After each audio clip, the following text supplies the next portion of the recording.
Eu quero iniciar hoje falando de coração com você a coisa mais simples, mais singela que eu poderia trazer e compartilhar com seu coraçãozinho, cansado, sobrecarregado, doído ou aflito, você que vem experimentando crises agudas de desconforto interior, de depressão, ou de opressão, ou de uma infelicidade que é crescente na sua alma. Eu quero que você ouça com toda atenção e que você internalize essa voz que não é a minha. Eu sou só uma mídia, um meio, mas eu estou aqui me oferecendo a Jesus para que Ele, somente Ele, através do Espírito dele, fale com você agora e fale com toda e qualquer pessoa em qualquer lugar do planeta Terra que esteja nos vendo e ouvindo neste momento, na sua carência e na sua necessidade. É o texto de Mateus, no capítulo 11, versos de 28 a 30, que eu lerei primeiro. Depois eu quero ler Mateus 12, do verso 15 ao verso 21. Mas iniciando em Mateus 11, de 28 a 30, se diz assim: Vinde a mim, é Jesus falando, Vinde a mim todos os que estáis cansados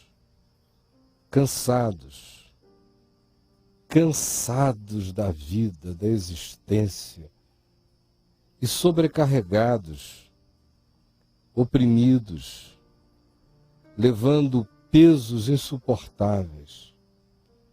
E eu vos aliviarei, eu, Jesus, vos aliviarei. Tomai sobre vós o meu jugo, a minha cangazinha,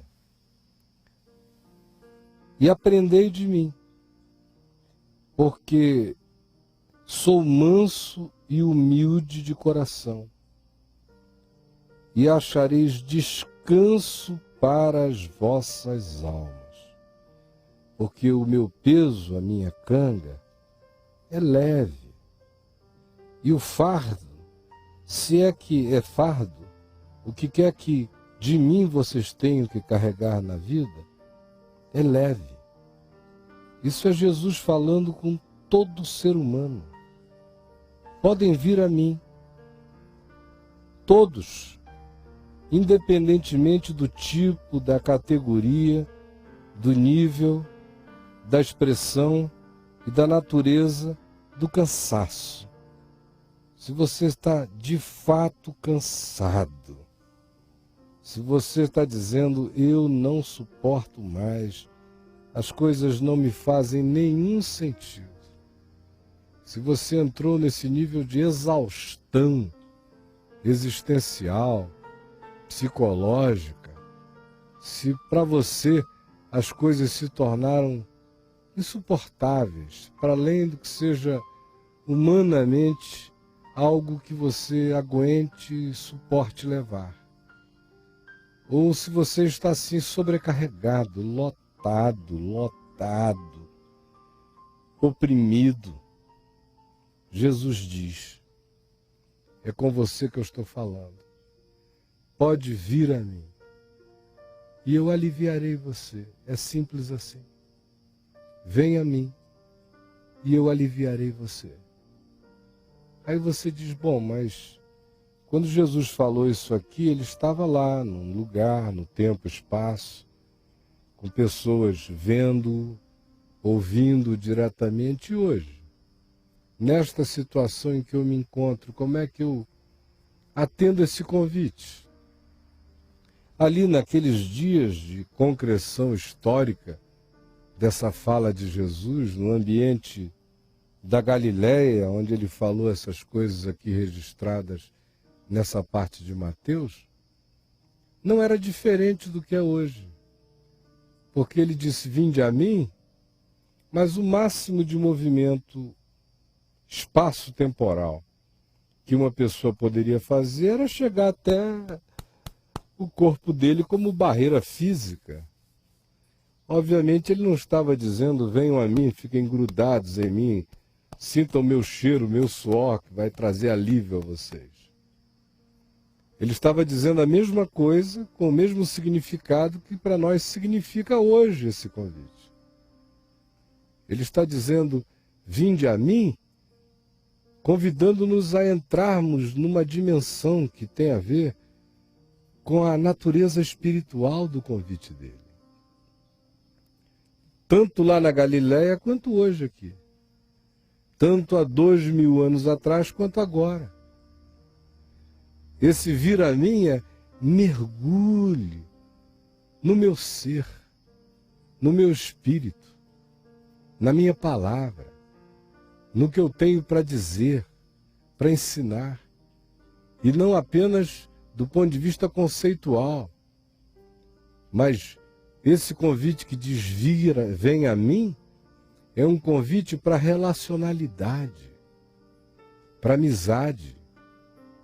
Ele diz, vinde a mim todos vós que estáis cansados e sobrecarregados e eu vos aliviarei, dizendo, se você crer na realidade da minha presença, se você crer que eu sou Deus vivo, manifestado aos homens, e se você lançar sobre mim o seu peso, o seu cansaço, a sua angústia, a sua depressão, a sua insônia, a sua infelicidade, você vai experimentar alívio imediato.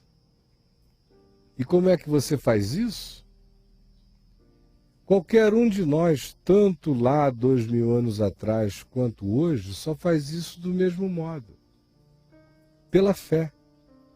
Ou você pensa que a presença física de Jesus realizava alguma coisa a mais do que a realidade da manifestação do Espírito dele aqui, fazendo mediação entre eu e você?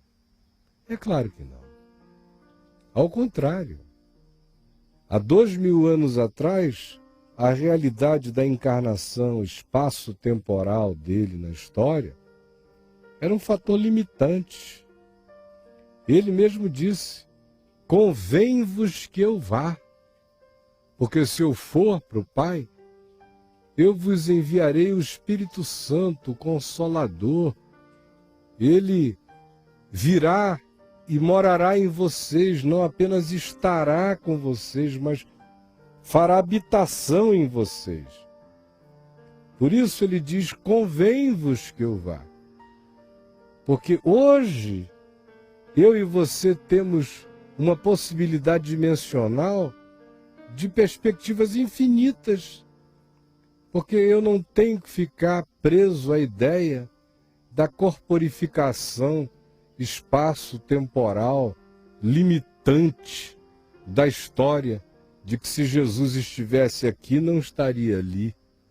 Foi por isso que ele disse, vai ser melhor para vocês, se eu for, porque eu vou me manifestar em todos os lugares, em qualquer ambiente, sem lugarização. A minha manifestação será aquela do meu espírito com vocês.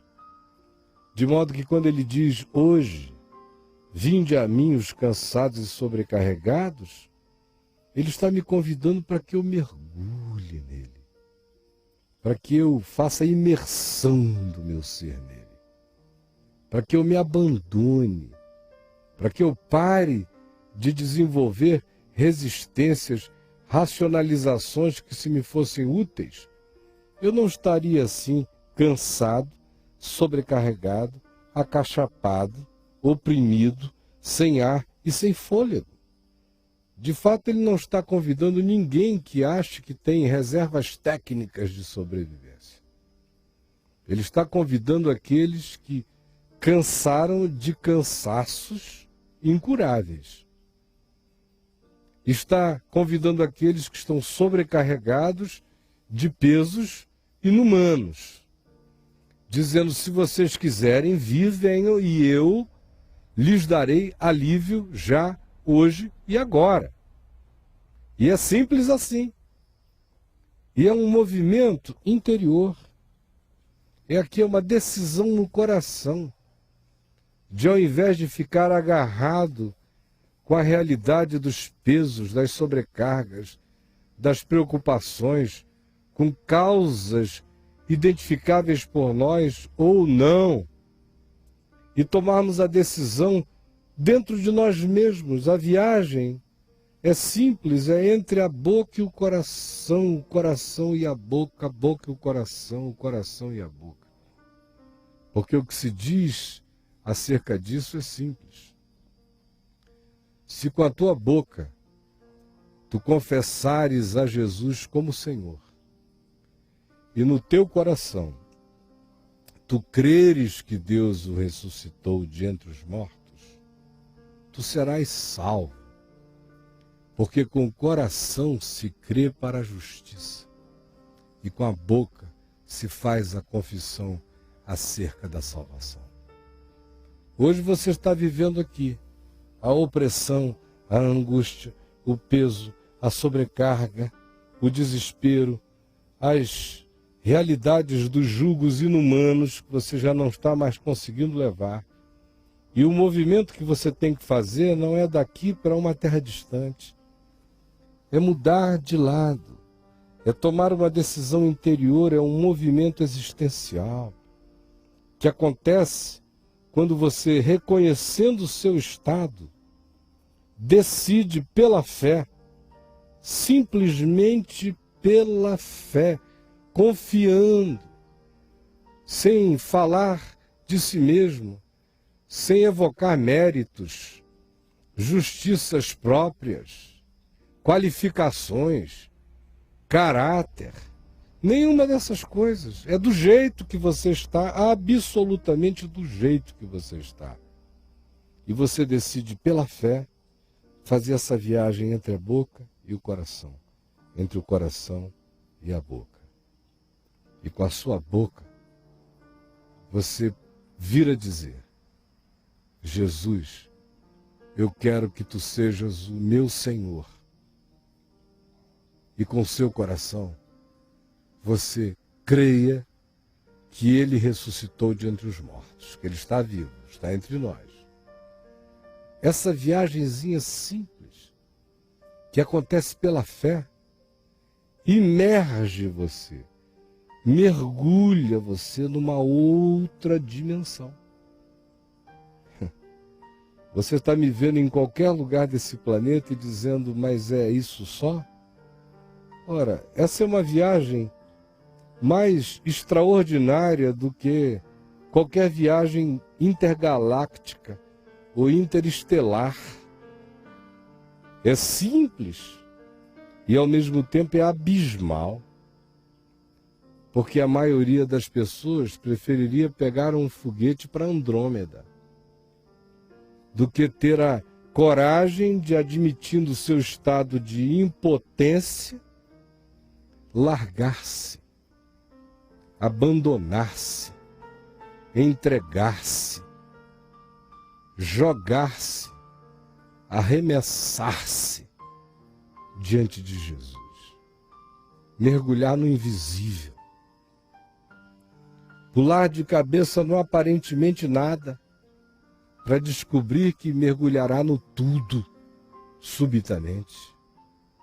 Agora, eu repito, é uma viagem que acontece aqui, entre a boca e o coração e a boca.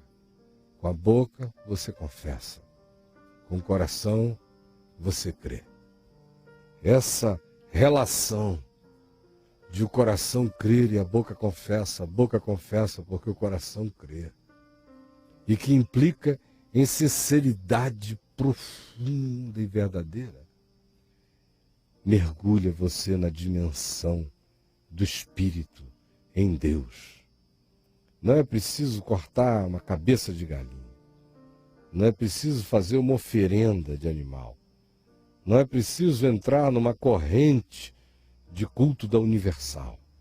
Não é preciso fazer barganha com Deus e ficar botando dinheiro num altar sem fim, sem fim, sem fim, pensando que Deus é um Zé Pilintra da vida que esteja à venda para barganhas de qualquer que seja a natureza. Não. É tudo por amor da parte dele. E da nossa parte, é tudo pela fé. É tudo de graça.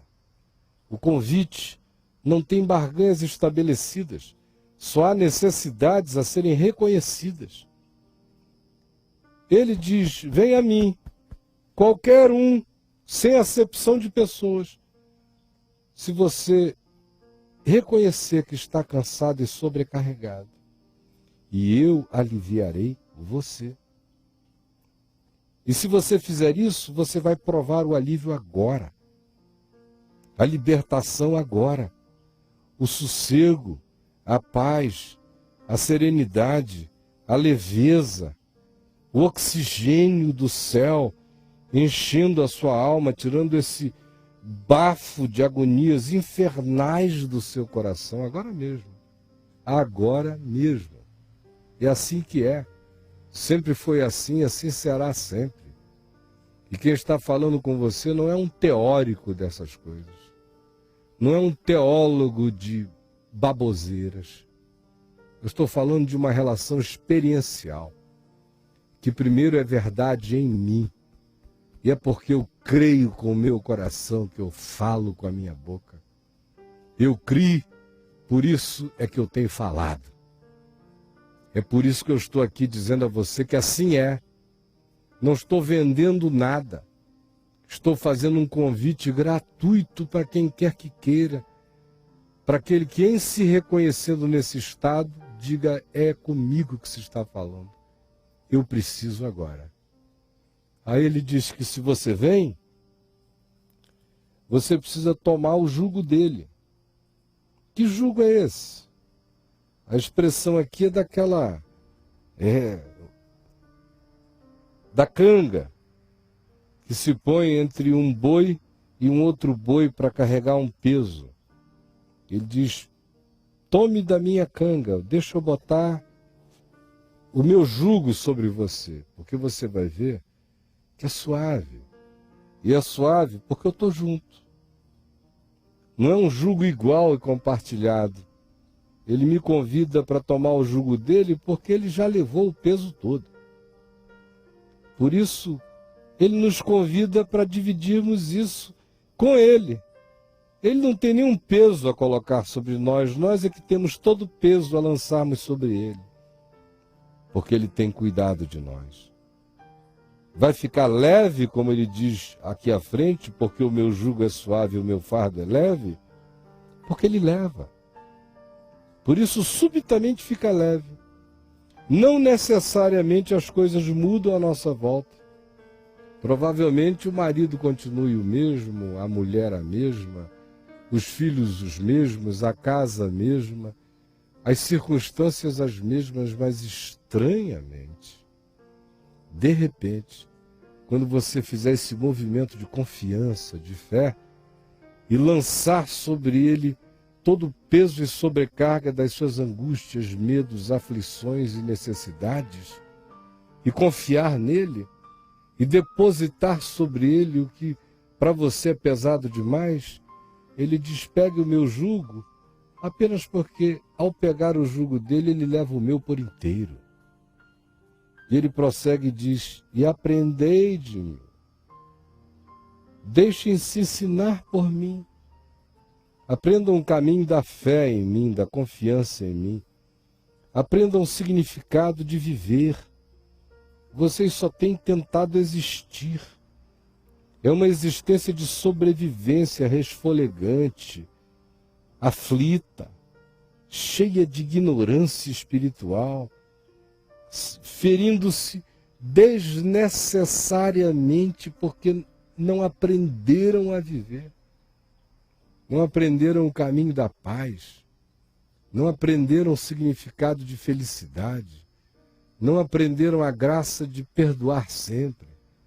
Não aprenderam nem o que significa amar mesmo, nem nas perspectivas mais básicas do que seja amor, vocês não sabem nada disso.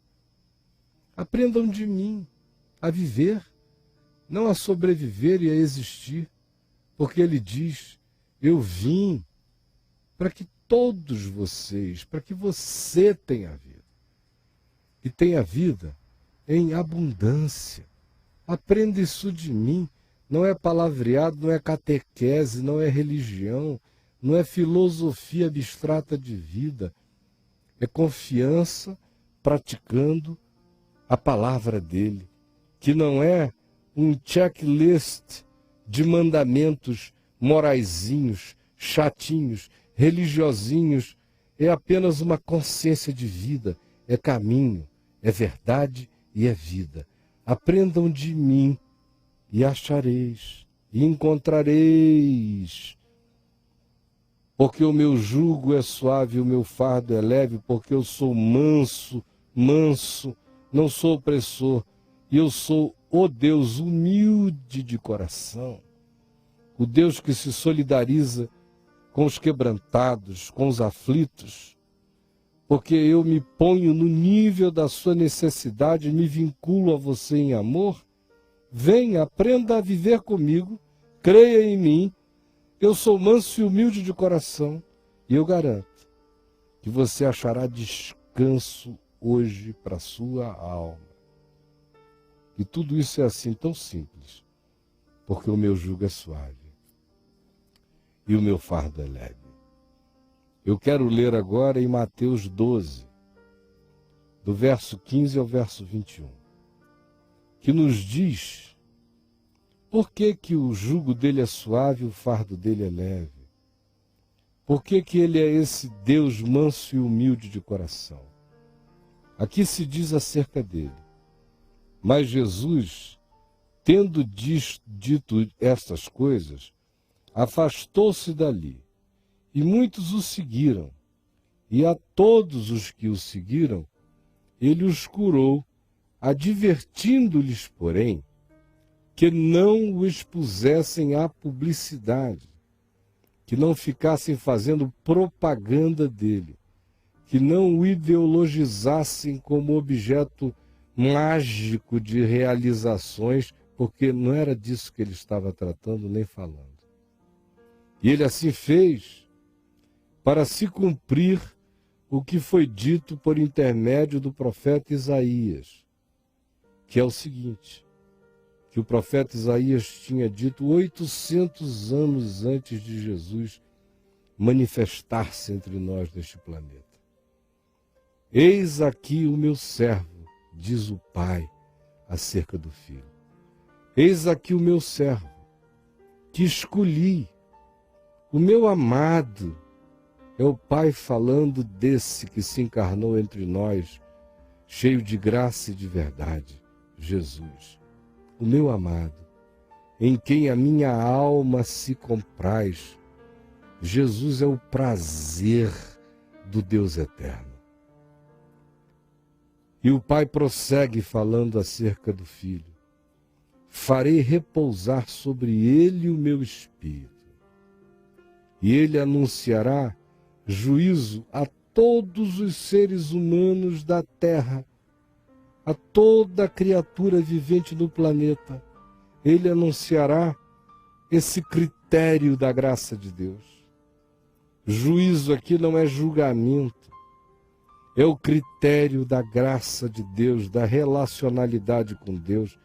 Ele anunciará a justiça de Deus, que justifica todo aquele que crê, que perdoa todo aquele que se refugia em Deus.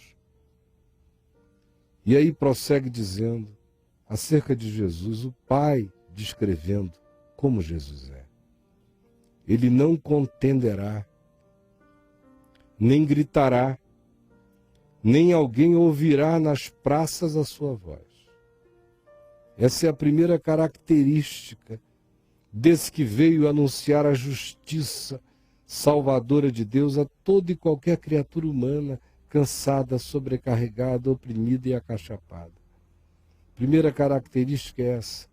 Ele não veio para contender, nem para gritar, para ganhar no grito, e nem para fazer propaganda de si mesmo nas praças. Ninguém ouvirá a sua voz falando acerca dele próprio como quem precisa de autoexaltação, porque ele é manso e humilde de coração. Ele não veio para estabelecer uma guerra contra a sua existência. A religião é que é assim, ainda que seja o cristianismo, são cruzadeiros de guerra religiosa contra a alma e contra a esperança humana. Mas Jesus não tem nada a ver com o cristianismo, nada a ver com religião nenhuma. Ele só tem a ver com a necessidade humana. E há homens que ele fala e fala direto, e aqui é o Pai descrevendo quem é Jesus. Ele não contenderá com você, nem gritará, nem estuprará sua alma, nem virá fazer seduções impositivas e manipuladoras. É desse Jesus que eu estou falando. É do único Jesus. O resto é construção religiosa, fantasiosa, performática, estereotipada, descaracterizadora de quem é Jesus. Praticamente são construções blasfemas de um Jesus que de Jesus só tem a soletragem do nome, mas que não tem nenhuma relação de equivalência com ele, com o caráter dele, com quem ele é de fato. A segunda característica que o Pai atribui a ele, que marca Jesus em meu favor, é a seguinte: ele não esmagará a cana quebrada. Ele não esmagará a cana quebrada. Essa canazinha que já se vergou pelo vento, está seca, desidratada, esse juncozinho que virou, está quebradinho, porque está desaguado, está morrendo sob a causticância do sol da existência. Ele não esmagará essa cana que os vendavais da vida, a sequidão da existência partiram. Ao contrário, ele pega a cana e a endireita, ele a põe no lugar de novo, ele põe talas em volta, ele sara a natureza humana, pega aquele que está quebrado, não importa qual tenha sido a fratura, no espírito, na alma, nas emoções, no ser. Ele vem e regenera, nos põe eretos, nos ergue, nos faz homens diante dele, antropos, aquele que se põe em pé. É isso que ele faz. Você pode ser uma caninha quebradinha, todo arrebentado. Se for procurar religião, se você tiver quebrado, eles esmagam mais ainda. Ou então vendem a você milhares de condições enganosas para ver se você se endireita. Mas é tudo com barganha, com preço, com sacrifício, com penitência, com jugo mais pesado ainda do que você pode levar. Com Jesus é diferente. Ele pega a caninha quebrada e ele não quebra. Ele não esmagará assim, tá quebrada, não presta, não serve, não. Ele não esmaga a cana quebrada. Ele levanta. Foi assim que ele sempre fez comigo. Eu, caninha quebrada, cheguei a ele aos 18 anos como uma cana quebrada, sem esperança, sem vontade de viver, e ele nunca me fez perguntas. Pedro o negou 3 vezes, era uma cana quebrada. A única coisa que ele perguntou a Pedro foi: tu me amas? Se tu me amas, vamos em frente.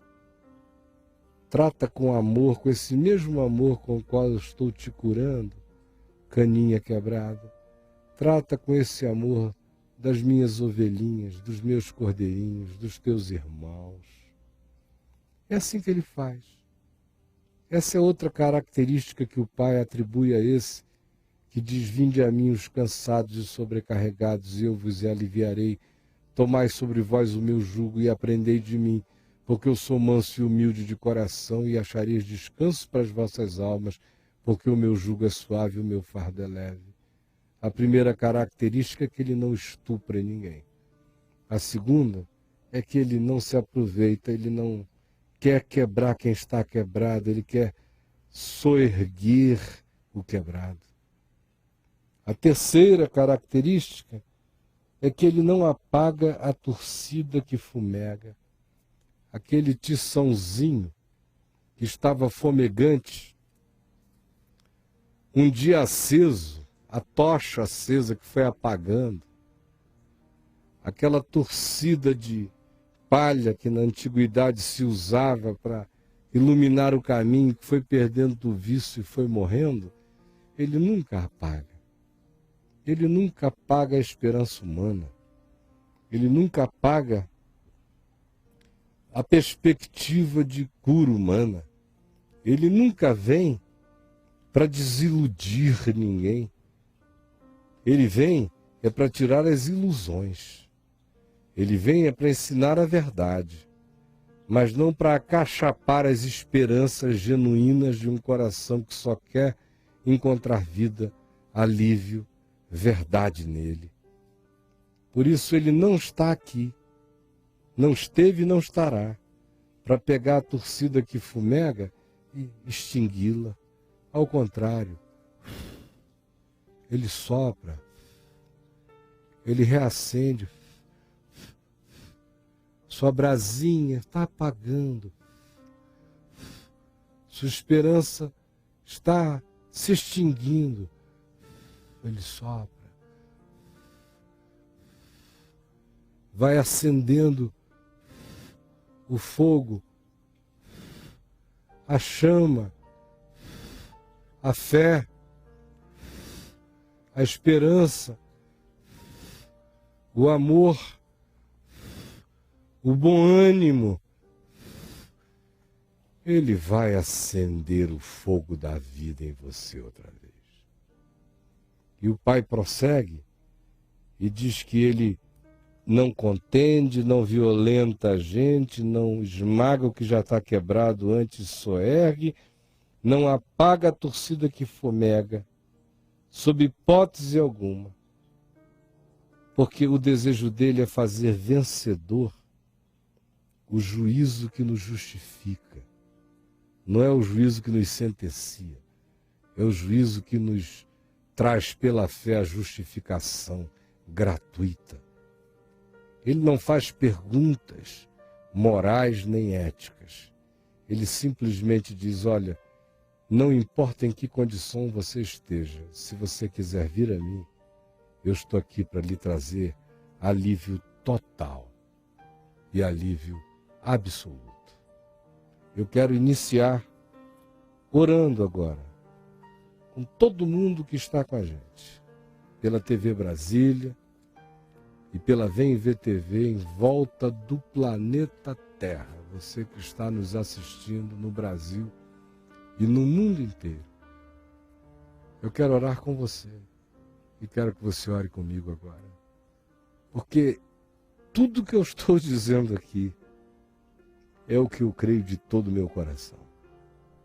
É nessa intervenção, é nessa presença, é nessa realidade, é nesse poder extraordinário, é nessa viagem que é só entre a boca e o coração, mas que tem um poder que transcende a qualquer viagem intergaláctica, porque você viajaria entre as estrelas e carregaria a mesma angústia, a mesma sobrecarga. Fugiria para Andrômeda, mas levaria as mesmas aflições, depressões, pânicos, angústias, culpas e medos. E aqui na viagem da fé, entre a boca e o coração e a boca, você vindo a Jesus, você simplesmente mergulha numa dimensão que faz esse cosmos virar uma bolinha de gude insignificante, perto da viagem absolutamente maravilhosa, mutante e transformadora que pode alcançar a sua vida numa decisão de fé. Agora, de dizer, eu me jogo em ti. Eu me abandono, eu largo. Eu quero aprender a viver contigo. Eu sei que tu não vais me esmagar, porque tu não esmagas o quebrado. Tu não vais me apagar, porque tu não apagas o que está morrendo. Tu acendes, tu curas. Tu não vieste para contender, tu vieste para me salvar, para me acolher, para me incluir, para me abraçar. E o teu jugo é suave, porque tu já levaste na cruz todo o peso que estava sobre mim, e tu ressuscitaste de entre os mortos, para que eu experimente a leveza de uma existência perdoada, fundada na tua graça. O teu jugo realmente é suave, porque os teus mandamentos não são penosos. E eu creio em ti agora, me socorre, Jesus. Senhor Jesus, eu intercedo em teu nome, segundo o Evangelho, segundo mandaste, segundo me enviaste, conforme me comissionaste, dizendo assim como o Pai me enviou, Caio, assim também eu te envio, para que tu convides os homens a virem a mim, a encontrarem descanso, alívio, graça total. E dize a eles o que o Pai diz acerca de mim. Apenas dize a eles que eu não vim contender contra a alma de ninguém. Que eu não vim esmagar o que está quebrado, mas soerguê-lo. E nem extinguir a esperança que falece, que fenece, mas acender a genuína esperança de ser em mim. Senhor Jesus, é isto que eu profetizo em teu nome, que eu digo em teu nome, para todos os seres humanos, sabendo que tu estás agora em todos os recantos, em todas as ambiências interiores aonde haja um coração quebrantado e contrito, pedindo graça e misericórdia, porque tu vais socorrer, estás socorrendo. Visita a todos e fica com todos e entra em todos e faze a tua morada em todos os que te invocam. E agora mesmo, permite que cada um prove esse alívio estrondoso da tua presença.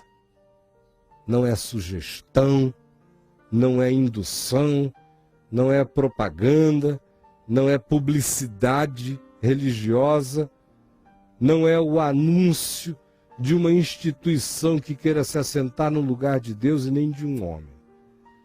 É o anúncio do Evangelho, do Jesus vivo, do Espírito Santo agindo entre os homens. É a pregação da fé, que suscita agora no coração de milhares a própria fé, porque a fé vem pelo ouvir, e pelo ouvir a tua palavra, ó Deus.